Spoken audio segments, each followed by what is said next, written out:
7 Sabda Yesus. Saya akan share screen.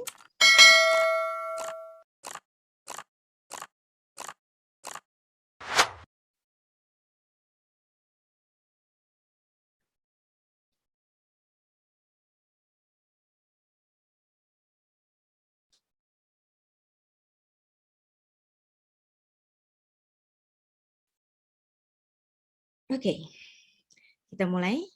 Beshem Ha'af, Vehaben, Veruah Kodesh, Ha Elohim Echad. Di dalam nama Bapa dan Putra dan Roh Kudus, Allah yang Esa. Amin. Shalom semuanya. Kita akan lanjutkan pembicaraan kita untuk mengupas 7 sabda Yesus Kristus. Selasa yang lalu kita sudah sampai pada sabda yang keempat.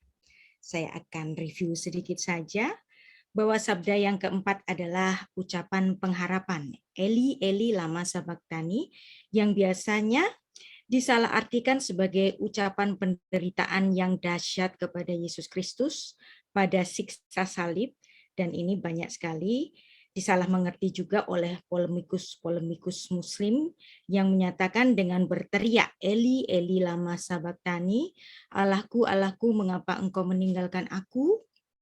Itu adalah suatu ucapan yang dimana Tuhan Yesus tidak rela untuk mati. Nah, kita sudah mengupas bersama bahwa Eli Eli lama sabachthani harus dikupas dalam mindset Ibrani, bahwa Mazmur pasal 22 ayat 1 dalam bahasa asli Ibrani, lagu ini judulnya adalah Ayelet Hasyachar, yang artinya nyanyian rusa betina di kala fajar.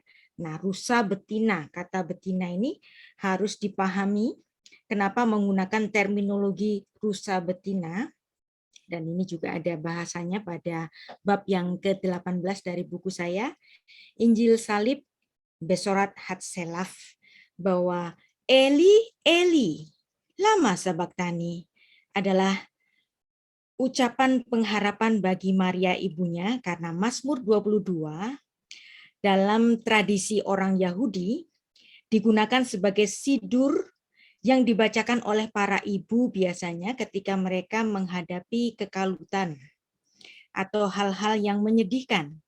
Dan berkaca dari apa yang dilakukan oleh Ratu Esther pada zaman pembuangan, Ratu Esther itu mendapatkan mukjizat ketika dia telah melakukan puasa 3 hari 3 malam, dan setelah itu dia mendapatkan mukjizat kehidupan. Dan dalam doa dan puasa Esther itu ia mengucapkan Mazmur pasal 22 yang dimana dia merasa ditinggal oleh Tuhan, dan betullah dari usaha dari Esther ini, dan ketika dia membuat suaminya jatuh cinta dan dia bisa menggagalkan rencana jahat dari Haman, dan kelangsungan hidup bangsa orang Yahudi dapat diselamatkan, dan bangsa ini bisa terus eksis sampai nanti hadirnya Sang Mesias yang dijanjikan.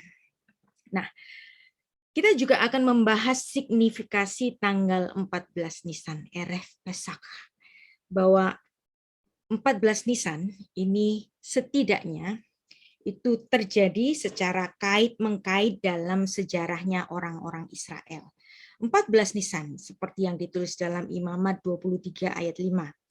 Dalam bulan yang pertama pada tanggal 14 bulan itu.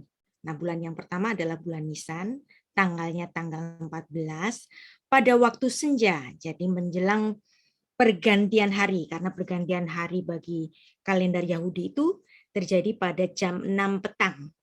Nah, tepat jam 6 petang ada Paskah bagi Tuhan. Nah, apa yang terjadi pada 14 Nisan? Pada Paskah yang pertama ketika mereka dijajah di Mesir, yaitu kematian anak-anak sulung di Mesir, yaitu tulah ke-10, tulah yang terakhir, yang dimana bagi setiap rumah orang-orang Yahudi atau orang-orang Israel yang dilaburi dengan darah binatang, yaitu anak domba, dilaburi di ambang pintu mereka, orang-orang Israel yang ada di dalam rumah itu tidak akan mendapati tulah kematian anak-anak sulung, yaitu tulah yang ke-10.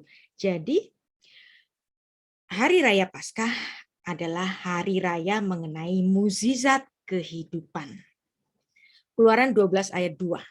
Sebab pada ini aku akan menjalani tanah Mesir, dan semua anak sulung dari anak manusia sampai anak binatang akan kubunuh. Dan kepada semua ilah-ilah di Mesir akan kujatuhkan hukuman. Akulah Tuhan. Nah, dari ayat ini terdapat kata pasah. Nah, pasah itu melewati, aku akan melewati bagi rumah-rumah yang sudah ditebus. Ditebus dengan apa? Darah. Kenapa harus ada penebusan darah? Kita sudah belajar pada Selasa yang lalu.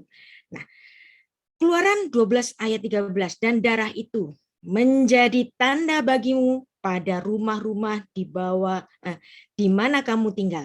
Apabila aku melihat darah, maka aku akan lewat. Nah, kata lewat ini ufasakti. Nah, fasak, pesak.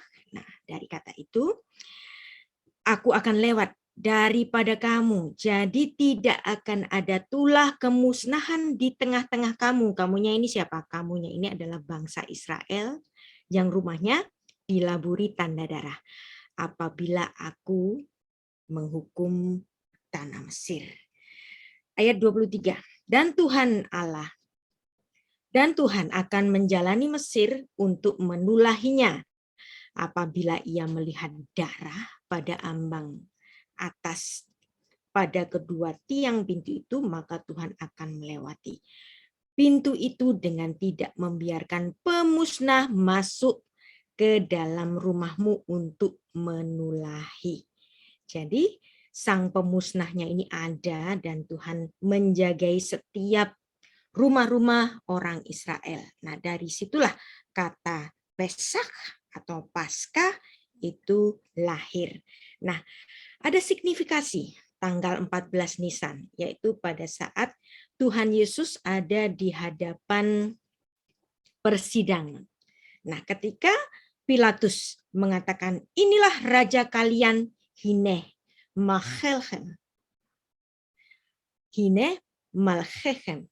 Inilah rajamu.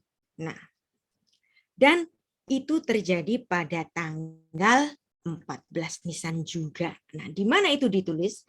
Ditulis dalam Yohanes 19 ayat 4. Ya. Saya baca. Hari itu ialah hari persiapan Paskah. Jadi, hari persiapan Paskah ini dalam bahasa Yunani, karena bahasa asli di mana Rasul Yohanes itu menulis adalah Paraskevitu Paskah. Hari persiapan Paskah. Dan hari persiapan Paskah ini bahasa Ibraninya adalah Erev Pesak. Nah, Erev Pesak ini sudah kita pelajari tadi bahwa Erev Pesak terjadi pada 14 Nisan, tanggal 14 Nisan. Kok sama harinya? Inilah modus dari Alkitab kita bahwa selalu ada tipologi dan kemudian ada penggenapannya di Perjanjian Baru. Nah, bukan kebetulan juga bahwa Ta'anit Ester, yaitu puasa Ester 3 hari 3 malam, seperti yang ditulis dalam Ester 4 ayat 16, itu juga terjadi pada tanggal 14 Nisan. Nah, ini kita dapat membaca penafsiran dari Rashi untuk Ester pasal 4 ayat 17, bahwa puasa itu terjadi pada tanggal 14, 15, dan 16 pada bulan Nisan. Nah, jadi bukan kebetulan ada tanggal yang sama. Nah, ini namanya kalau dalam ilmu orang Ibrani untuk mempelajari Alkitab ini namanya intertextuality study. Ada keterkaitan bukan hanya antar perjanjian lama, tetapi juga sampai ke perjanjian baru, 14 Nisan, Paskah pertama di Mesir.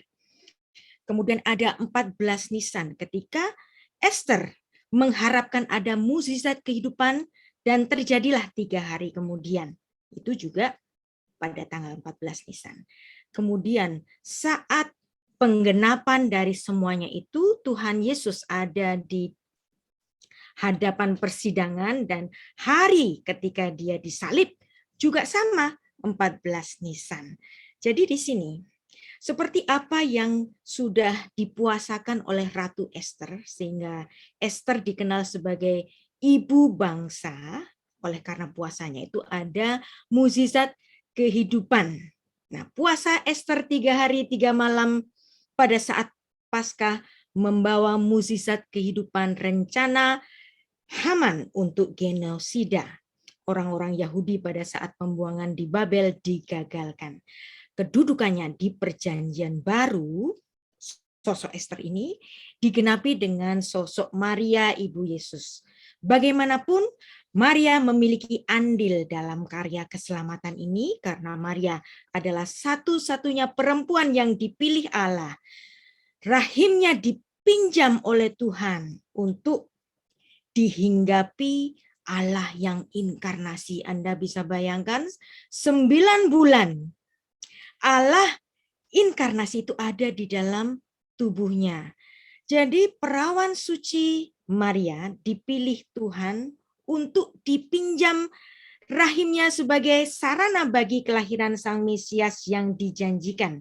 Dalam kitab tradisi Yahudi, dalam Yoma 29a, nama Ester dikaitkan dengan Ayelet Hasyachar, si rusa betina, Mazmur pasal 22 yang disebut dalam Mazmur Daud itu. Sehingga bukan kebetulan kalau Tuhan Yesus mengutip frasa dari Mazmur pasal 22 yaitu Eli, Eli, lama sabachthani di hadapan ibunya saat di kayu salib.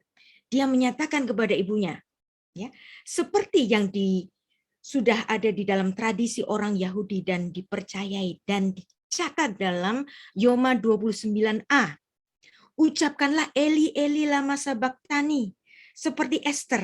Dan 3 hari kemudian engkau akan melihat fajar, yaitu fajar kehidupan. Jadi jelas Eli, Eli, lama sabachthani ini adalah ucapan pengharapan bagi Maria ibunya. Dalam 3 hari 3 malam ia akan melihat mukjizat kehidupan. Nah, ada satu hal lagi, satu nubuat yang luar biasa dan ditulis di dalam Mazmur pasal 22 juga, yaitu nubuat kematian berdarah merah kirmizi. Nah, di mana itu? Itulah sebabnya kita penting membaca Alkitab kita dalam wawasan budaya Ibrani dan bahasa asli Ibrani. Ya, walaupun Anda tidak memiliki keharusan untuk memahami sastra Ibrani, sekarang saya perkenalkan mengenai hal ini. Ya, seperti yang ditulis dalam buku saya, halaman 119, mengenai nubuat kematian Kristus yang berdarah. Mazmur pasal 22 yang ditulis oleh Raja Daud 1000 tahun sebelum Tuhan Yesus lahir, menuliskan simbol-simbol yang dramatis tentang kematiannya yang berdarah dan membasahi kayu salib tempat tubuhnya itu digantungkan. Hasil dari penyiksaan-penyiksaan itu membuat salib berbercak darah. Dan penggambaran bahwa darah Sang Mesias akan noda-noda darahnya pada kayu salibnya pun sudah dinubuatkan dalam syair yang ditulis dalam Mazmur pasal 22 ini. Kita baca. Tetapi aku ini ulat dan bukan orang, dan celah bagi manusia, dihina oleh orang banyak. Nah, bahasa Inggris nulisnya but I am a worm. Ulat. Ya. Ulat, a worm, cacing. Ya. Nah, kalau Anda membaca ini ulat, worm, cacing, Anda nggak akan dapat esensi dari Mazmur 22 ayat 7 ini. Maka Anda harus membacanya dalam Alkitab bahasa asli Ibrani. Ve'anochi tola'at. Ve'anochi tola'at. Nah, tola'at ini menarik. Kenapa kok dibilang tola'at? Tola'at ini adalah ulat, jenis ulat kirmisi, yang gendernya itu adalah ulat kirmisi betina. Nah, kenapa betina? Kalau Anda baca dalam bahasa Indonesia ulat, ya ulat. Ulat apa saja. Ulat yang bikin gatel bisa, ulat bulu bisa. Dalam bahasa Inggris, worm, cacing, ulat, bisa macam-macam ulat. Tapi kalau Anda membaca dalam bahasa Ibrani, tola'at, jelas di sini. Tola, ya, itu untuk gender laki-lakinya. Tola'at itu untuk gender perempuan. Nah, jadi satu kata dalam bahasa Ibrani di sini bukan penerjemahannya yang salah, tetapi di sini ada lost in translation. Memang tola'at itu adalah ulat, memang tola'at itu adalah worm, tapi sayangnya di sini penerjemahnya tidak belajar mindset Ibrani, baik bahasa Indonesia maupun bahasa Inggris King James. Ada banyak orang mengatakan harus baca King James baru benar. Tapi di sini King James pun lost in translation. Ada kesalahan pengertian, menggiring kepada kesalahan pengertian. Kalau kita membaca ini, aku ini ulat. Nah, seolah-olah orang itu menganggap dirinya itu sedang ada di titik terendah, dia itu ulat. That's it. Tapi kalau Anda membaca ini dalam bahasa asli Ibrani, aku ini tola'at, ulat kirmisi betina. Nah, lagi-lagi betina. Nah, kalau ulat kirmisi betina bentuknya seperti ini. Wow. Ya, jadi dia ulat semacam ini, ulat kirmisi ini biasanya menempel di sebuah pohon dan apabila dia berkembang biak, ini sangat luar biasa sekali. Nah, kita teruskan ayatnya dulu ya, baru nanti kita akan belajar mengenai apa itu tola'at. Ayat 8, semua yang melihat aku mengolok-ngolok aku. Mereka mencibirkan bibirnya, menggelengkan kepalanya, melihat penderitaannya itu. Nah, jadi di sini Mazmur 22 ayat 7, nomina maskulin untuk ulat tadi itu tola. Tapi di ayat 7 ini bukan nulis tola, tapi nulisnya apa? Tola'at. Nah, tola'at ini adalah gender perempuan untuk ulat kirmizi. Ya, dan ulat kirmizi ini bahasa ilmiahnya adalah Coccus ilicis yang menjadi sumber zat pewarna kirmizi warna merah menyala itu. Nah, ulat betina untuk ulat kirmizi ini ya kira-kira itu mirip sebuah buah beri ya yang menggunakan kata kokos. Nah, buah beri di sini. Maka ulat kirmizi itu disebut dengan kokinos. Karena ulat itu disebut juga Coccus ilicis karena bahasa Yunaninya menyebutnya dengan kokinos yang berhubungan dengan buah beri tadi. Tapi bahasa Ibraninya tola'at atau lebih tepatnya tola'at shani. Ya. Ulat kirmisi penghasil warna merah. Jadi beda sekali dan artinya jauh lebih dalam. Nah, tolat ini telurnya itu mengandung warna merah, kadang-kadang juga keungu-unguan karena mengandung asam kermes. Biasanya adanya itu menjelang bulan April. Wow. Nah, bulan-bulan April musim semi itu kan bulan Paskah. Jadi berkembang biaknya ulat kirmizi ini sesuai juga dengan kematian Kristus. Apakah ini kebetulan? Ya, mengenai ulat kirmizi ini. Nah, ulat kirmizi bahasa modernnya adalah Kermes vermilio. Nah, jadi ini juga merupakan sumber dari warna-warna merah yang digunakan di tabernakel juga. Nah, kenapa ini disebutkan oleh sang pemazmur? Menarik untuk mencermati kehidupan ular kirmizi ini. Karena setiap induk betina ulat kirmizi ini selalu mempertaruhkan hidupnya saat dia berkembang biak dan menghasilkan kehidupan baru. Dia harus membelah tubuhnya dan kemudian keluarlah cairan-cairan kemerahan dan telurnya itu keluar, membasahi dari kayu atau pohon tempat dia berhinggat.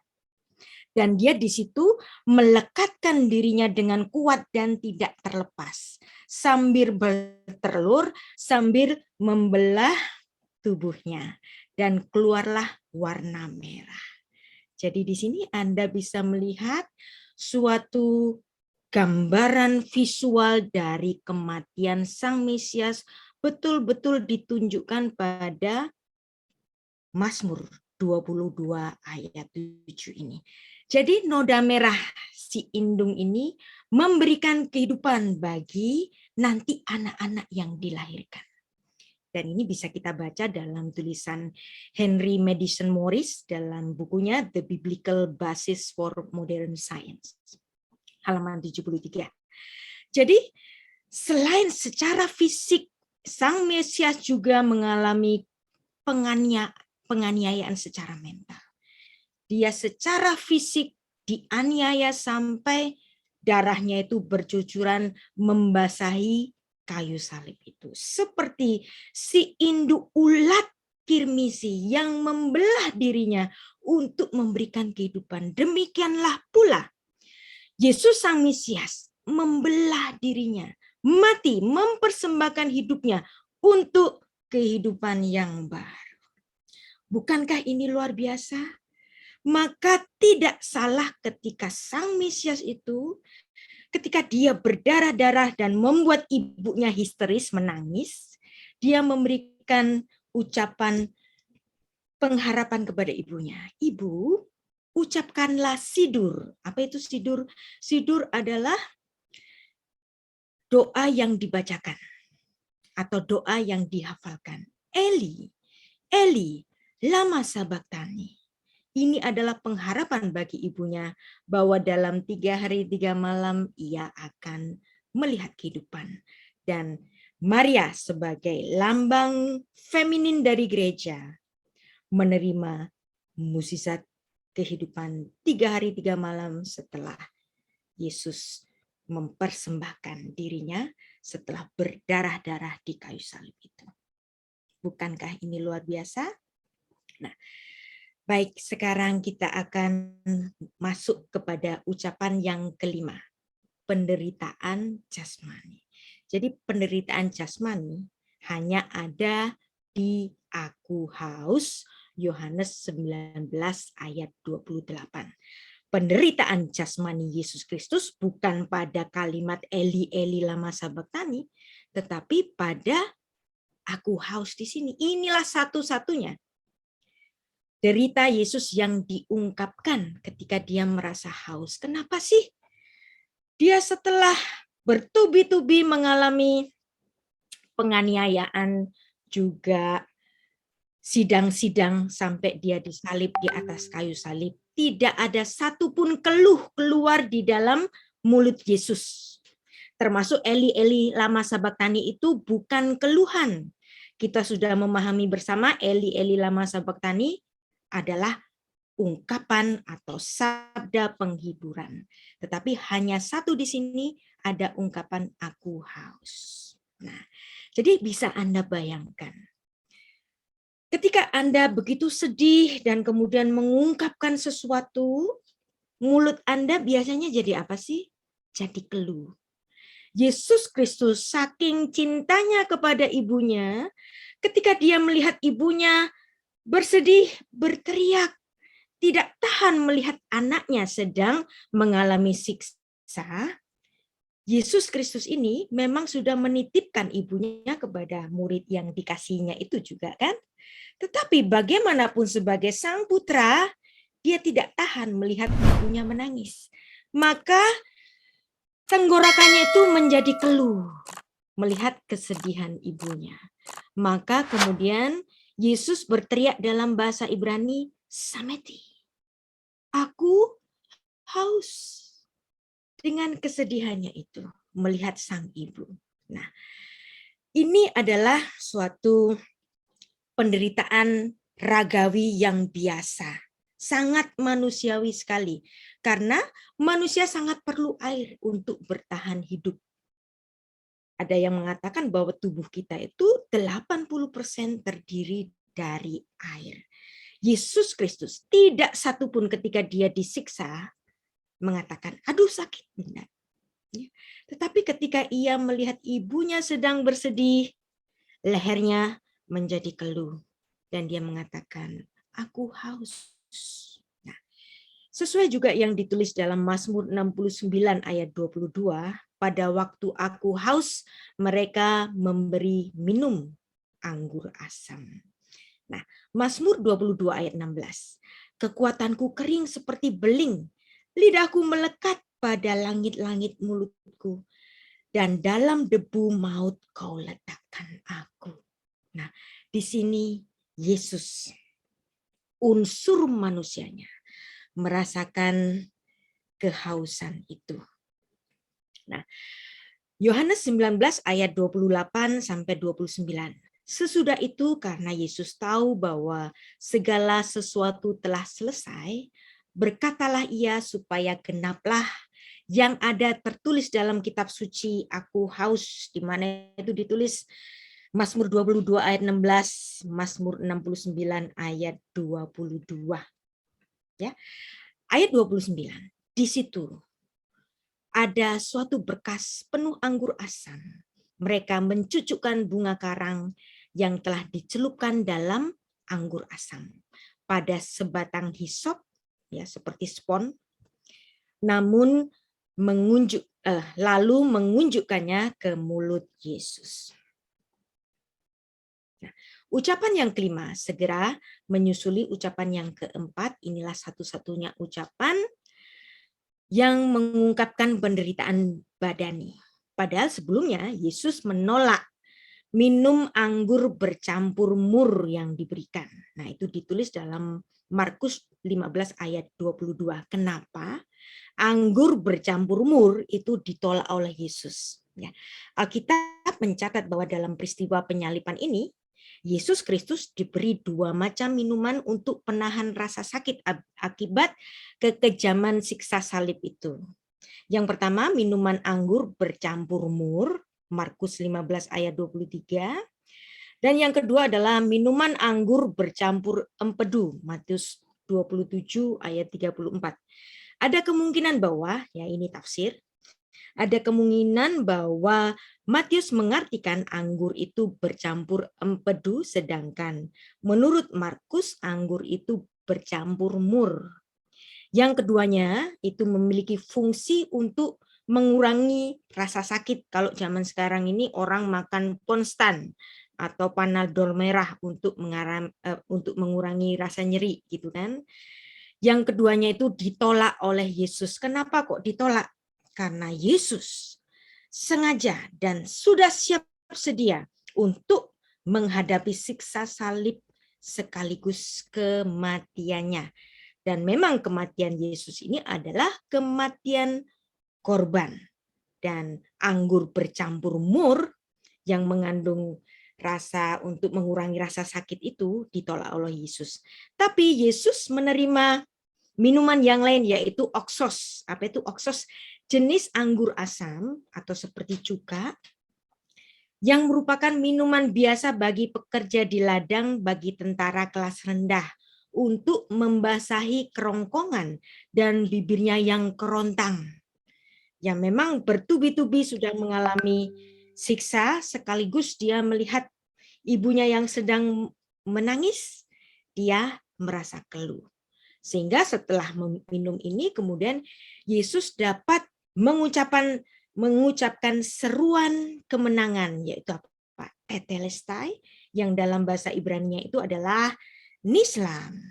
Nah, sekarang kita akan mendalami sabda ke-6, ucapan kemenangan. Sudah selesai.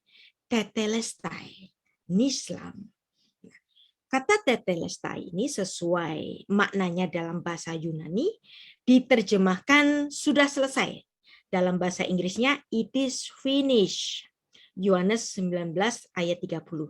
Tapi bagaimana orang Ibrani memaknai kata Yunani tetelestai ini? Tentu Yesus tidak menggunakan kata Yunani tetelestai. Kenapa? Karena tetelestai adalah bahasa asing. Dan Yesus adalah orang Yahudi. Yesus kalau nggak ngomong Ibrani, tentu saja dia bicara Aramaik sebagai bahasa sehari-hari. Jadi Yesus tidak bicara tetelestai. Kita bayangkan, seperti yang diterjemahkan oleh Elias Hatter di sini, dia memberikan penerjemahan bagi tetelestai itu dengan Nislam. Nah, Nislam ini equal dengan kata Yunani tetelestai yang diterjemahkan dengan sudah selesai atau it is finished. Kita baca ayatnya. Yohanes 19 ayat 30. Sesudah Yesus meminum anggur asam itu, berkatalah ia, sudah selesai. Lalu ia menundukkan kepalanya dan menyerahkan nyawanya. Nah, terjemahan ini nggak salah. Terjemahan ini betul. Termasuk juga terjemahan bahasa Inggrisnya it is finished. Betul. Karena diterjemahkan dari bahasa Yunani tetelestai. Dan tetelestai ini adalah sesuai yang ditulis oleh Rasul Yohanes. Tetelestai. Dari kata telos. Telos itu sudah selesai, sudah mencapai tujuannya telos. Nah, tete, awalan tete ini untuk menunjukkan bahwa ini adalah suatu kata kerja perfect yang digunakan untuk diucapkan sekali untuk selamanya. Jadi seperti seorang yang lulus SD tamat, dia nggak akan mengulangi kelas 1 SD lagi. Sudah selesai, tamat sekali untuk selama-lamanya. Nggak perlu diulangi. Sudah lulus, selesai. Nah, ini makna tetelestai. Tapi bayangkan, apakah Yesus di kayu salib betul mengungkapkan bahasa Yunani tetelestai? Karena tetelestai ini bahasa asing. Bahasa yang digunakan oleh para rasul untuk menginjil kepada bangsa-bangsa asing non-Yahudi. Tetapi tentu saja sebagai orang Yahudi, Yesus bicara dalam bahasa Ibrani atau bahasa Aramaik. Yang dimana bahasa Aram maupun bahasa Ibrani adalah bahasa yang serumpun. Nah, jadi kita bayangkan Yesus bicara dalam bahasa Yunani. Yesus bicara dalam bahasa Ibrani. Nah, kata tetelestai tadi diterjemahkan dalam naskah Ibraninya itu adalah Nislam. Nah, Nislam ini adalah bentuk nif'al. Apa itu nif'al? Bentuk pasif. Bentuk pasif yang refleksif. Nah, Nislam ini akar katanya yaitu shalom. Anda tahu maknanya shalom? Shalom artinya mendamaikan. Nah, kata shalom, verba shalom, dalam bahasa Ibrani untuk binyan PL itu artinya melunasi. Jadi, kata shalom itu bisa bermakna mendamaikan, dalam bentuk PL-nya artinya melunasi. Wow. Jadi ini kata-kata tetelestai bukan sekedar menyelesaikan. Memang kata shalom, shilem, itu juga bisa menyelesaikan. Bisa juga melunasi, bisa juga mendamaikan.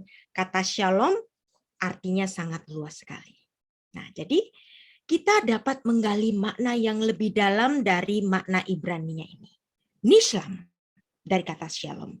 Yesus telah memperdamaikan perceraian antara manusia dengan Tuhan sejak di Taman Eden.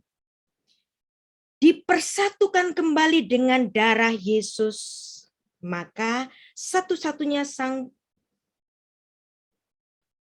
pendamai itu adalah Yesus Kristus. Upah dosa adalah mati. Maka siapakah yang membayarnya dengan kematian berdarah? Silem, shalom, dia adalah Yesus. Maka Yesus mengatakan shalom di kayu salib dalam bentuk nifal. Jadi shalom menjadi nishlam. It is finished. Itu sudah diselesaikan. Sudah diselesaikan apanya? Diselesaikan pembayarannya. Karena hutang dosa adalah mati. Wow, sekali lagi dengan menggali makna Ibrani, Anda mendapatkan makna yang lebih dalam dan lebih luas dan lebih dramatis dan lebih menggugah hati. Itu sudah diselesaikan. Nah, sekarang kita belajar kata shalom, intertextuality study, bagaimana naskah Ibraninya itu menerjemahkan makna shalom dalam arti mendamaikan, menyelesaikan, sekaligus melunasi. Shalom bisa bermakna peace, bisa bermakna completeness, bisa bermakna paid in full. Kita hanya tahu biasanya shalom sebagai kata sapaan gitu, halo shalom gitu, damai ya damai, baik ya baik, kamu baik-baik saja, kamu aman-aman saja. Jadi shalom pun bisa bermakna aman, damai sejahtera, sentosa, aman, selamat, tidak kekurangan, completeness. Jadi ini juga menjadi kata sapaan kita, kamu baik kan? Apa kabar baik kan? Maslomcha, apakah kamu shalom? Apakah kamu selamat? Dan saya menjawabnya, Shlomitov, gitu kan? Nah, jadi ini makna shalom. Nah, kemudian kata nishlam, karena ini bentuk pasif, itu sudah diselesaikan, kata Yesus di kayu salib. Nah, ini yang kemudian diterjemahkan oleh Rasul Yohanes dengan kata Yunani tetelestai di dalam otografnya Perjanjian Baru untuk Injil Yohanes. Nah, nishlam dalam bentuk PL itu juga artinya lunas. Dan ini lagi-lagi bukan kebetulan bahwa dalam ibadah orang Yahudi, kapora, Yesus Kristus diartikan sebagai kapora, dan dalam kehidupan orang Yahudi ada kapora. Apa sih itu kapora? Kapora adalah korban pendamaian, penebusan. Penebusan dengan apa? Penebusan dengan darah yang dilakukan di Bait Allah di Yerusalem. Jadi sang juru damai yaitu Yesus Kristus, dia mengucapkan damai, mengucapkan shalom, nishlam, silem di kayu salib.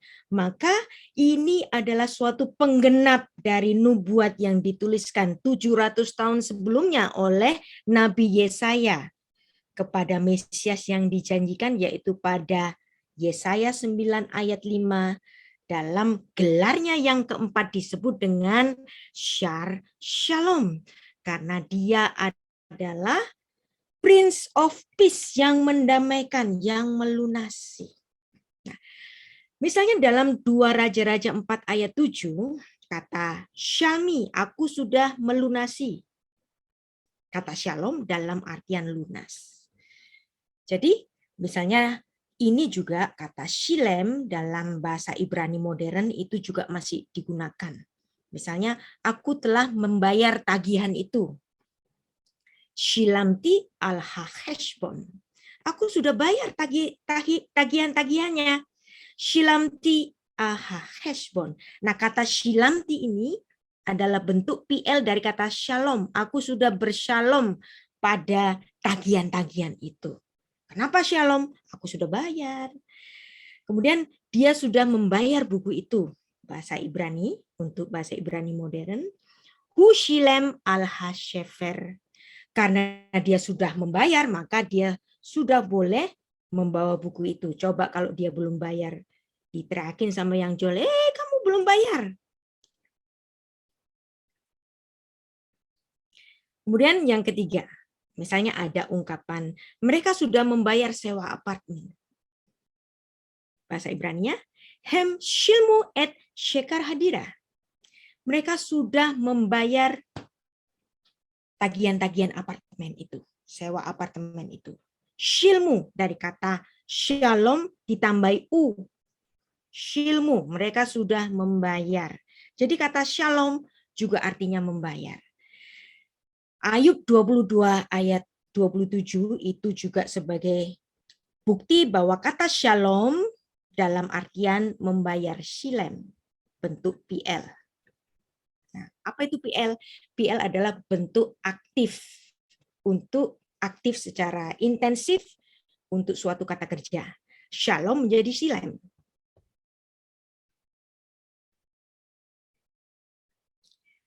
Nah, itulah penggenapan dari Roma 6 ayat 23. Sebab upah dosa adalah maut.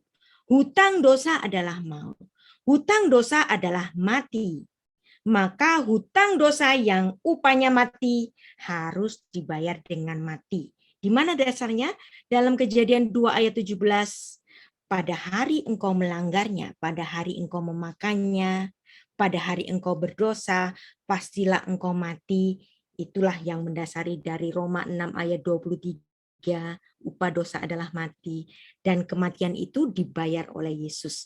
Seperti yang ditunjukkan oleh Yohanes Pembaptis, karena dia tahu Yesus Kristus lahir di Migdal Eder, di kandang domba yang merupakan kandang yang khusus untuk mempersembahkan domba-domba yang dipersembahkan di bait Allah. Jadi Yesus Kristus bukan lahir di kandang domba sembarangan, tetapi di Migdal Eder, tempat yang suci, tempat yang dimana untuk mengepul domba-domba yang sedianya akan dipersembahkan di bait Allah, maka Yesus harus lahir di kandang domba, yaitu di Migdal Eder. Karena Yohanes Pembaptis tahu Yesus Kristus lahir di Migdal Eder, karena ibunya adalah Elizabeth yang merupakan sanak dari Maria, maka dia dapat memandang Yesus Kristus ketika berjalan kepada calon-calon murid Yesus. Yohanes Pembaptis mengatakan, lihatlah anak domba yang menghapus dosa dunia, dan tangannya merujuk lurus kepada hidungnya Yesus, nggak usah pakai ditafsir-tafsirkan langsung. Itu orangnya. Sebagai anak domba Allah yang menghapus dosa dunia, yang artinya Yesus Kristus memang hadir sebagai anak domba yang dikorbankan. Kematian Yesus di kayu salib bukan kematian martir, tetapi kematian korban. Sehingga ketika dia di kayu salib, dia mengatakan nishlam, yaitu sudah selesai. It is finished. Tetelestai. Nah, kata nishlam, silem, yang artinya sudah dilunasi, ini adalah bentuk konjugasinya dalam verba Ibrani. Kalau Anda belajar sastra Ibrani, ya nggak perlu Anda pusingkan ini untuk orang-orang yang memiliki keingintahuan terhadap naskah Ibrani di Alkitab kita yang luar biasa. Ya. Nah, kita juga membaca Amsal 16 ayat 7 di mana kata shalom, dia mendamaikan, yaslim, artinya didamaikannya. Jadi shalom dalam artian mendamaikan. Nah, dalam artian juga mission complete, sudah menyelesaikan dalam bentuk hif'il. Dia sudah menimbulkan penyelesaiannya. Shilamti, aku sudah menyelesaikannya. Nah, ini juga lagi-lagi kajian untuk sastra Ibraninya. Nah, kalau Anda ingin tahu ini, Anda ikuti pelajaran sastra Ibrani yang sudah saya rekam 30 unit. Nah, oke, kita akan teruskan. Bahasan kembali mengenai Kejadian 3 ayat 21, kenapa Tuhan tidak berkenan kepada cawat kulit daun yang dibikin oleh Adam. Tuhan kemudian membunuh binatang yang tidak berdosa, diambil kulitnya, dijadikan pakaian bagi penutup aurat Adam, kemaluan Adam, sebagai suatu tipologi bagi garment of salvation. Dan ini mula dari ibadah sakramental. Dan menjadi satu penegas bahwa cara bebas dari mati, mati dibayar mati, gara-gara Adam berdosa, harus ada oknum yang lain yang tidak berdosa, yaitu anak domba, harus dibunuh oleh Tuhan, kemudian kulitnya digunakan sebagai pakaian keselamatan bagi Adam. Itulah sebabnya kalau Anda membaca dalam Ibrani 9 ayat 22, tanpa penumpahan darah tidak ada pengampunan. Contohnya di mana? Buktinya di mana? Banyak. Misalnya dalam kitab-kitab imamat mengatur ibadah sakramental Israel yang hampir keseluruhannya itu menggunakan korban darah. Nah, maka ibadah orang Yahudi sebelum runtuhnya Bait Allah adalah sebuah sakramen religion, bahwa pengampunan dosa harus memberikan korban berdarah. Upah dosa adalah mati, hutang dosa adalah mati. Dibahas dalam Roma 3 ayat 25, kita baca, Yesus Kristus telah ditentukan Allah menjadi pendamaian, lekapora. Nah, kata kapora ini dari kata kafar. Nah, Anda tahu cover bahasa Inggris, tutup, cover, ya, atau tas koper dalam bahasa Indonesia, tas yang untuk menutup. Nah, kata cover, kafar, ini berasal dari bahasa Ibrani. Nah, Yesus sebagai cover, sebagai jalan pendamaian karena iman di dalam darahnya. Hal ini dibuatnya untuk menunjukkan keadilannya, karena ia telah membiarkan dosa-dosa yang telah terjadi dahulu pada masa kesabarannya. Upah dosa adalah mati. Itu adalah hukum Tuhan. Tuhan tidak dapat mencabut hukumnya sendiri. Maka ketika dia mengadakan pengampunan, saat itu pula Tuhan menghisap konsekuensi dari upah dosa adalah mati menjadi tanggungannya sendiri. Maka kematian itu dihisap oleh Tuhan sendiri. Dia harus lahir ke bumi sebagai manusia, mati di kayu salib untuk sebagai pelunasan dari hukumnya sendiri. Di mana itu? Kejadian 2 ayat 17, upah dosa adalah mati. Kalau yang mati manusia ya udah selesai. Ya, nggak ada kita. Masuk neraka semua, tapi Tuhan tidak menginginkan itu. Karena sedianya manusia diciptakan untuk tidak mati. Nah, 1 Yohanes 2 ayat 2, dia adalah pendamaian, hilasmos bahasa Yunaninya. Tetapi dalam bahasa Ibraninya, kapora, dia adalah jalan yang mengcover. Cover apa? Dosa-dosa manusia.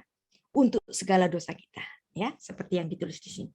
Dia adalah jalan yang menutupi untuk segala dosa kita, dan bukan untuk dosa kita saja, tetapi juga dosa seluruh dunia bagi orang-orang yang percaya kepadanya di dalam iman.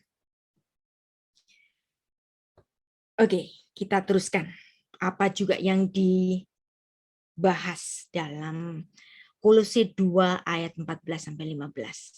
Dengan menghapuskan surat hutang. Kenapa surat hutang? Jadi seolah-olah ketika manusia itu berdosa, ketika Adam berdosa, dia memiliki surat hutang. Oleh ketentuan-ketentuan hukum mendakwa dan mengancam kita. Dan itu surat hutang itu ditiadakannya dengan memakukan pada kayu salib. Ia telah melucuti pemerintah-pemerintah dan penguasa-penguasa dan menjadikan mereka tontonan umum dalam kemenangannya atas mereka. Dalam bagian yang lain, Rabi Shaul juga mengatakan 2 Korintus 5 ayat 18 demikian. Dan semuanya ini dari Allah, yang dengan perantaraan Kristus telah mendamaikan kita dengan dirinya, yang telah mempercayakan pelayanan pendamaian itu kepada kami. Jadi, tidak ada cara lain untuk menggenapi dari hukumnya sendiri, bahwa Tuhan harus datang ke bumi, menjadi jalan pendamaian, menjadi cover, yakni harus mati menebus dosa, harus mati untuk membayar hutang dosa dengan memakukan surat dakwaan, surat hutang dosa itu di kayu salib. Itulah cara Allah, cara yang Allah tentukan, dan hanya satu cara itu. Manusia bersalah kepada Allah. Harus Allah yang menentukan cara pengampunannya. Dan cara pengampunan yang demikian dipilih oleh Allah. Dia datang sendiri ke bumi, melunasi hutang dosa itu. Nah, kata shalom itu berasal dari sores, shin, lamet, mem. Ya, bisa berganti menjadi shilem, bisa berganti menjadi nishlam, bisa berganti menjadi shilamti, shalmi, dan seterusnya. Kalau Anda belajar sastra Ibrani, verba Ibrani 1 bisa berubah menjadi 490 bentuk. Nah, dari kata shalom ini kemudian ada gelar yang ditujukan kepada Yesus, yaitu Shar Shalom, Raja Damai. Kenapa hanya Sang Mesias saja yang disebut Raja Damai? Karena Sang Mesias adalah satu-satunya oknum yang menjadi juru damai dari perceraian antara manusia dengan Tuhan sejak di Taman Eden. Musa mengajarkan perdamaian, betul. Daud mengajarkan perdamaian, betul. Abraham mengajarkan perdamaian, betul. Tetapi sang juru damai yang membereskan dosa sejak Adam, satu saja, yaitu Adam akhir, maka dia disebut dengan Shar Shalom. Yesaya 9 ayat 5. Saya selalu terenyuh hati saya untuk membaca ayat ini. Sebab seorang anak telah lahir untuk kita. Seorang putra telah diberikan untuk kita. Lambang pemerintahan ada di atas bahunya, dan namanya disebutkan orang penasehat ajaib, Peleyoet. Allah yang perkasa, El Gibor. Bapa yang kekal, Afiat. Raja damai, Shar Shalom. Kenapa hanya Sang Mesias saja yang disebut Raja Damai? Prince of Peace, karena Sang Mesias satu-satunya yang mengkonfirmasi pendamaian itu, yang melunasi dengan darahnya. Nislam, maka tidak salah ketika Yesus mengatakan Nislam, itu sudah diperdamaikan, itu sudah dilunasi, sudah diselesaikan. Diselesaikan apa? Pembayarannya. Nah, jadi di sini bukan kebetulan, ya. Di kitab Kejadian ada satu oknum yang menjadi imam dari El Elyon. Allah yang maha tinggi, dia adalah Melkisedek. Dia adalah Raja Salem. Nah, Salem ini adalah nama lain dari Yerusalem. Nah, Yesus disalibkan di Golgota. Di mana sih itu di Golgota? Di Yerusalem. Jadi tidak salah juga ketika Sang Mesias ini disebut sebagai Sang Juru Damai, Shar Shalom, dan dia Allah sendiri. Allah itu adalah Allah yang sempurna, Allah yang perfect. Nah, kata perfect itu juga menggunakan kata Salem, Shalom, Shalem, Shilem, Nislam. Ya, semuanya ditujukan kepada Sang Mesias, dan ini juga menjadi atribut bagi Allah yang sempurna. Allah kita disebut dengan Adonai Shalom. Allah yang mendamaikan. Kesempurnaan Allah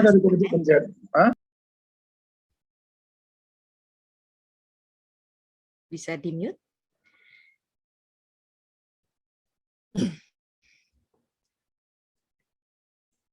Jadi, Anda tahu kata Salem artinya damai. Nah, bukan kebetulan juga. Putra dari Daud bernama Salomo dari kata Shalom.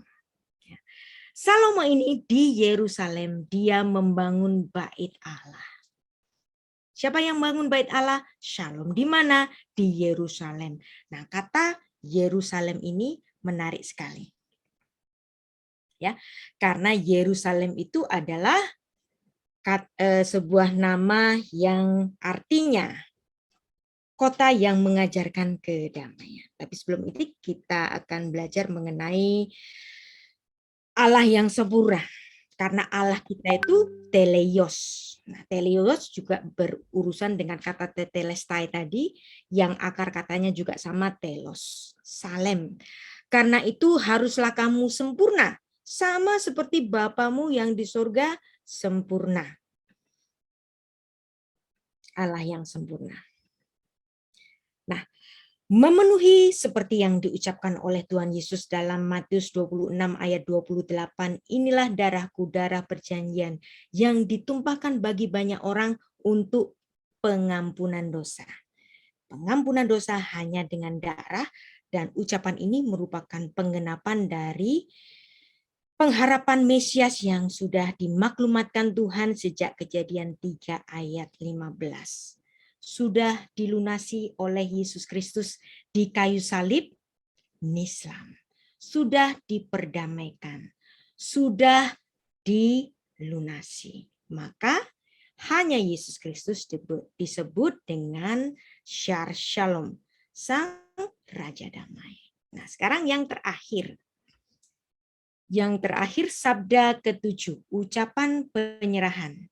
Ya Bapa, ke dalam tanganmu kuserahkan nyawaku. Nah, kata ini kalau dibaca dalam bahasa Indonesia atau dalam bahasa Inggris, ini kayaknya ya biasa-biasa saja. Orang mau mati, ya udah ngasih nyawanya, menitipkan nyawanya kepada Tuhan. Biasa itu. Tuhan, ke dalam tanganmu kuserahkan nyawaku. Tapi ya, lagi-lagi kalau Anda membaca ini dalam bahasa Ibrani, ini luar biasa. Dalam mindset Ibrani, dalam wawasan Ibrani, ini luar biasa sekali. Dan ini adalah sidur kedua yang dikutip oleh Yesus. Nah, sidur yang pertama adalah sidur Ayelet Hasyakar, Eli, Eli, lama sabachthani. Nah, ini adalah sidur yang kedua. Afi beyadecha afkit ruhi. Bapa, ke dalam tanganmu kuserahkan nyawaku. Ini dibahas dalam bab yang ke-21 dalam buku Injil Salib, Besorat Hatselaf. Menarik sekali. Kenapa Tuhan Yesus mengutip Afi beyadecha afkit ruhi. Bayangkan kalau Anda itu orang Yahudi, mendengar Yesus mengucapkan kata ini, kok Yesus ngutip sebuah doa malam. Nah, ini adalah doa malam, doanya orang Yahudi sebelum tidur. Afi beyadecha afkit ruhi. Lagi-lagi Yesus mengutip sidur yang diambil dari kitab Mazmur yang ditulis dalam Lukas 23 ayat 46. Lalu Yesus berseru dengan suara nyaring, ya Bapa, ke dalam tanganmu kuserahkan nyawaku. Dan sesudah berkata demikian, ia menyerahkan nyawanya. Bahasa Inggris juga biasa saja. Father, into thy hand I commend my spirit. Ya, I commit my spirit. Aku menyerahkan nyawaku. That's it. Tapi bayangkan kata-kata ini diucapkan Yesus dalam bahasa Ibrani, dan ini merupakan kutipan doa malamnya orang Yahudi yang diambil dalam Mazmur 31 ayat 6. Kita baca baik-baik ya. Ke dalam tanganmu lah kuserahkan nyawaku. Engkau membebaskan aku ya Tuhan Allah yang setia. Wah, ya. Jadi Anda baca frasa keduanya juga. Engkau membebaskan aku. Ya Tuhan Allah yang setia. Bahasa Ibraninya. Beyadecha afkit ruhi. Kalau ini saya terjemahkan dalam bahasa Ibrani ke dalam bahasa Indonesia secara harfiah, saya akan menerjemahkan begini. Bapa, ke dalam tanganmu aku mendepositokan rohku. Aneh kan? Kok saya menerjemahkannya dengan aku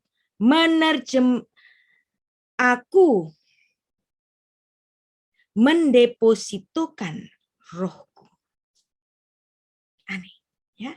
Nah, kata afkit ya dari akar kata pakat ya, fe, kof dan dalet. Apa makna pakat di sini?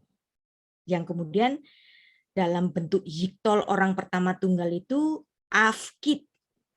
Aku mendepositokan rohku. Luar biasa ya. Jadi kata afkit tadi dari sebuah sores atau akar kata pakat. Ya, pakat. Pakat di sini. Dalam bentuk hifilnya itu menjadi hifkit. Pakat menjadi hifkit. Kemudian menjadi mafkit untuk bentuk partisipelnya. Nah, bentuk partisipel ini juga bisa digunakan sebagai nomina. Mafkit. Ya, pakat, hifkit, mafkit. Nah, kata mafkit dalam bahasa Ibrani modern sekarang digunakan sebagai dalam artian deposito. Kayaknya sih lucu, tapi artinya luar biasa. Dan Anda dapat memahami ini, kenapa Yesus mengucapkan kata-kata beyadecha afkit pakat, yang artinya mendepositokan rohku. Nah, jadi kata ini, bayangkan Anda sedang nitip uang ke bank. Anda depositokan. Anda depositokan uang 10 juta. Kemudian Anda sewaktu-waktu Anda dapat menariknya kembali. Anda kan nitip. Nah, ketika Anda menariknya kembali, kadang-kadang dan biasanya Anda sekaligus dapat menarik dari bunga deposito itu. Deposito itu bukan? Nah, yang artinya di sini ada manfaat dari deposito ini. Nah, sekarang Anda bayangkan Yesus Kristus rohku. Yang artinya di sini Yesus mengatakan aku titip rohku. Kalau titip sewaktu-waktu bisa kembali. Nah, jadi ada hubungannya dengan apa yang diucapkannya pada sabda yang keempat. Ibu, ucapkanlah Eli, Eli lama sabaktani. Seperti sidur yang dibacakan sejak zaman Ester. Maka dalam tiga hari 3 malam akan ada mukjizat kehidupan. Nah, di sini Yesus mengatakan, Bapa, ke dalam tanganmu aku mendepositokan rohku. Dititipkan kepada Bapa. Nah, dalam bahasa Ibrani modern, misalnya, bentuk infinitif dari kata pakat itu lehavit, mendepositokan uang ke bank. Bentuk partisipalnya tadi mafkidim. Nah, dua-duanya itu bermakna mendepositokan. Nah, misalnya kalau ada orang Yahudi modern hari ini mengatakan anahnu mafkidim kesef babang. Kami atau kita mendepositokan uang di bank. Nah, ketika kita mendepositokan uang di bank, sewaktu-waktu dapat kita klaim balik uang itu dan bahkan kita mendapatkan manfaatnya. Nah, kalau kata pakat ini diterjemahkan dalam bahasa Inggris, I commit, atau dalam bahasa Indonesia, aku menyerahkan, ya udah diserahkan gitu aja. Mau mati, mau meninggal gitu kan. Maknanya tidak sedalam ini. Tetapi bagi pendengar Yesus waktu itu, kata-kata ini lagi-lagi merupakan suatu pengharapan. Ya, bahwa kalau Yesus menitipkan rohnya, jadi sewaktu-waktu Yesus dapat mengklaim back kembali nyawanya itu. Dan ini adalah harapan bahwa satu saat dia pasti akan mendapatkannya kembali pada kebangkitannya di antara orang mati pada hari yang ketiga. 3 hari 3 malam setelah ada di kubur itu. Nah, jadi inilah yang terjadi pada kebudayaan orang Yahudi. Mereka ada banyak sidur. Nah, sidur doa itu namanya Modeh Ani. Namanya Abi Afiadecha Afkit Ruhi. Nah, dalam buku pendidikan dasar Amerika, kalau Anda juga sering melihat film Amerika yang ditulis sejak abad ke-18, dalam The New England Primer mengajarkan satu formula doa malam sebelum tidur yang juga didasarkan pada Mazmur 31 ayat 6 ini. Yaitu doa yang lazim diajarkan pada orang tua. Ya, kalau Anda sering lihat film Amerika untuk anak-anak seperti ini, mungkin Anda pernah dengar. Now I lay me down to sleep. I pray the Lord my soul to keep. If I should die before I wake, I pray the Lord my soul to keep. Nah, jadi ketika anak-anak kecil ini belajar berdoa sebelum tidur, orang tuanya mengajarkan, kalau aku mati dalam keadaan tidurku ini, maka kiranya Tuhan memelihara nyawaku ini. Dan kemudian bangun pagi, terima kasih Tuhan atas pagi yang indah, aku dapat menghirup udara segar kembali. Nah, ini sebenarnya berasal dari tradisi Yahudi, dari doa malam Avi Beyadecha Afkit Ruhi, yang kemudian disusul dengan Modeh Ani. Nah, jadi doa malam bagi orang Yahudi itu mengambil dari Mazmur 31 ayat 6 tadi, Beyadecha, ke dalam tanganmu aku mendepositokan rohku, malam ini aku mau tidur. Doa malamnya orang Yahudi. Dan doa malamnya orang Yahudi itu diucapkan Yesus di kayu salib. Bapa, ke dalam tanganmu aku mendepositokan rohku. Luar biasa kan? Nah, bagi ibunya, bagi Maria-Maria yang lain, bagi perempuan-perempuan yang ada di hadapannya, dan bagi murid yang dikasihinya, mereka tentu saja terhenyak ketika Yesus mengatakan doa malam, mengutip sidur Yahudi doa malam, Abi Beyadecha Afkit Ruhi. Dan inilah doa yang dibaca oleh orang-orang Yahudi untuk doa malam. Imtishaf lotifkat Shahafta ve'areva sunatecha. Kalau aku berbingung, jangan ada ketakutan. Biarlah tidurmu itu dengan nyenyak. Samni keeson bat ain.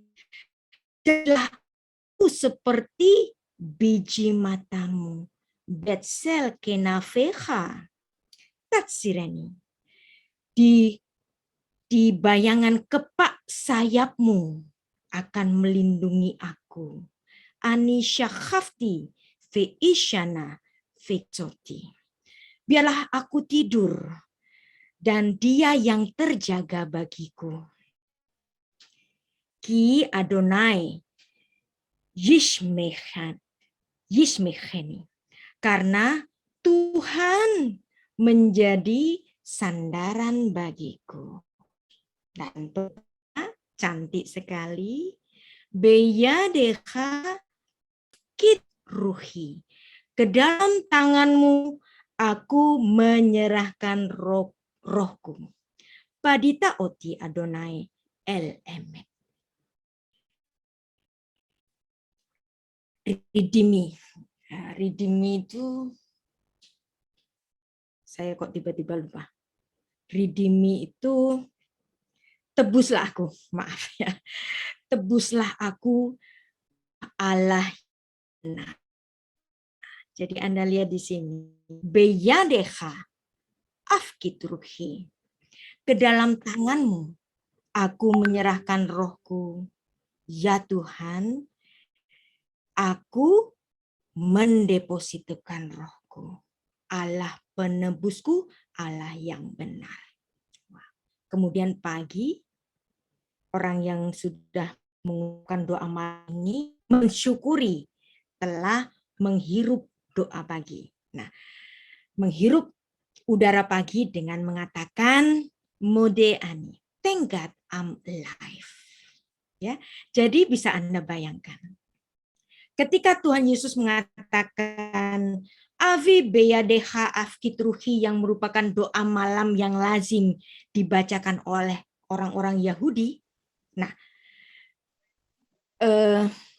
Yohanes, ibunya, perempuan-perempuan yang lain, orang-orang Yahudi yang ada di hadapan Yesus di situ, bisa membayangkan setelah ini aku dapat mensyukuri modeh ani. Thank God I'm alive. Kenapa kita mendapatkan kehidupan? Karena kehidupan kita telah diberi oleh Tuhan dengan jalan kematiannya. Yesus yang mati bagi kita untuk memberikan kehidupan bagi kita. Modeh ani levanecha. Tuhan, terima kasih. Aku telah menghirup pagi ini di hadapan-Mu. Melekhae fekayan. Ya Raja semesta yang memberikan kehidupan. Sehe hersarta. Binishmati behamla. Karena Engkau telah memberikan kasih karunia-Mu di dalam kasih sayang-Mu kepadaku. Rabba emunatecha. Your faithfulness is great. Kasih setiamu yang besar. Jadi Anda bisa membayangkan Rasul Yohanes sambil menunggu, berharap-harap cemas akan ada mukjizat kehidupan yang membuat Rasul Yohanes ini mengatakan modeh ani. Thank God I'm alive. Jadi di kayu salib ketika Yesus mengutip Mazmur 31 ayat 6 bagi orang-orang yang percaya, bagi mereka yang sungguh-sungguh telah ditebus, kita mempercayai kalaupun kita mati, nyawa kita ada di dalam tangan Tuhan, kita depositokan kepada Tuhan, dan kita mendapatkannya kembali dengan bunga bank yang sangat besar, yaitu apa? Kehidupan yang kekal. Oleh kematian Kristus, kita yang beriman kepadanya sungguh memperoleh kehidupan yang kekal, dan kita pun hari ini, ya, saya ajak Anda semuanya, mari kita mengucapkan modeh ani. Thank God I'm alive. Aku menjadi orang-orang yang memiliki kehidupan yang kekal oleh karena Kristus yang telah mati bagiku. Mengapa Tuhan Yesus mengucapkan doa malam orang Yahudi? Sekarang kita tahu jawabannya. Supaya kita dapat mengucapkan doa pagi modeh ani. Thank God I'm alive. Haleluya. Luar biasa kan? 7 sabda yang diucapkan oleh Yesus, dan saat itu di bait Allah tabir bait suci terbelah dan terjadi gempa bumi. Bukan kebetulan, karena di bait Allah itu ada ruang suci dan maha suci yang hanya imam besar saja yang boleh masuk. Kalau tabir itu sudah dibelah, artinya di sini sudah tidak diperlukan ruang maha suci lagi. Karena imam besar, yaitu Sang Mesias, sudah membayar hutang dosa oleh karena darahnya sendiri, maka tabir bait suci itu dibiarkan Tuhan terbelah untuk menjadi tanda bahwa ini adalah akhir dari hukum Taurat yang mengikat orang-orang Israel dalam tatanan-tatanan ibadah sesuai Torah, dan ini sekaligus menyelesaikan ibadah-ibadah dengan korban yang diserahkan di Bait Allah melalui tangan-tangan dari imam-imam besar yang melayani di Bait Allah. Sekarang enggak perlu lagi karena Yesus sudah menyerahkan nyawanya dan terbelahlah tabir dalam Bait Allah itu. Ya, bukan kebetulan, semuanya sesuai dengan kehendak Tuhan. Maka tahun 70 Masehi, ketika Yerusalem dikepung oleh tentara Romawi, Tuhan membiarkan Bait Allah itu runtuh dan dibiarkan sampai hari ini. Kenapa? Sebab memang sedianya sudah nggak perlu lagi. Nggak perlu lagi ada korban-korban darah yang diserahkan di Bait Allah. Coba Anda bayangkan kalau seandainya Bait Allah itu ada sampai hari ini. Ada sampai hari ini. Maka orang-orang Yahudi masih saja akan mempersembahkan korban. Nggak perlu lagi, bukan? Karena sudah Allah yang inkarnasi pada saat ia mati di kayu salib. Dan sekarang bagi orang-orang yang belum mempercayai Yesus adalah Mesias yang dijanjikan, mereka masih merindukan kembali untuk dibangunnya Bait Allah. Maka bagi kita, perlu nggak sih dibangun Bait Allah? Nggak perlu ya. Karena semuanya sudah diselesaikan oleh Yesus. Bayangkan kalau seandainya hari ini orang Yahudi bangun Bait Allah, mereka akan membuatnya, korban itu nggak perlu karena sudah selesai. Nislam sudah diperdamaikan dengan darahnya sendiri. Nah, ini adalah ibadah kita hari ini, bahwa kehidupan kekal kita seluruhnya oleh karena anugerah. Dan anugerah itu diberikan secara cuma-cuma kepada manusia. Anugerah ada yang berkewajiban, diberi anugerah atau diberi kehidupan. Kita nggak punya hak karena kita, tapi diberikan anugerah karena kasih Allah. Dan kita syukuri bahwa kita semua yang ditebus oleh karena konsep anugerah yang Tuhan berikan. Ya. Konsep kasih karunia anugerah. Kalau agama-agama lain, upaya manusia mencapai surga dengan amal ibadah mereka, dan zakat-zakat yang mereka bayar, dengan amalan-amalan ibadah yang macam-macam. Tetapi keimanan bagi murid-murid Kristus adalah upaya surga mencapai manusia. Tuhan yang berusaha mencapai manusia, Dia yang menyelesaikan semua hutang dosa itu dengan darahnya sendiri. Dan kita syukuri, dan menjelang Hari Raya Paskah ini, kita menjadi semakin mengerti kenapa Tuhan itu harus hadir ke bumi. Dan ketika Dia sudah menyelesaikan, tetelestai. Nislam sudah dilunasi. Baik, sudah selesai 7 sabda Tuhan yang memberikan kita kehidupan.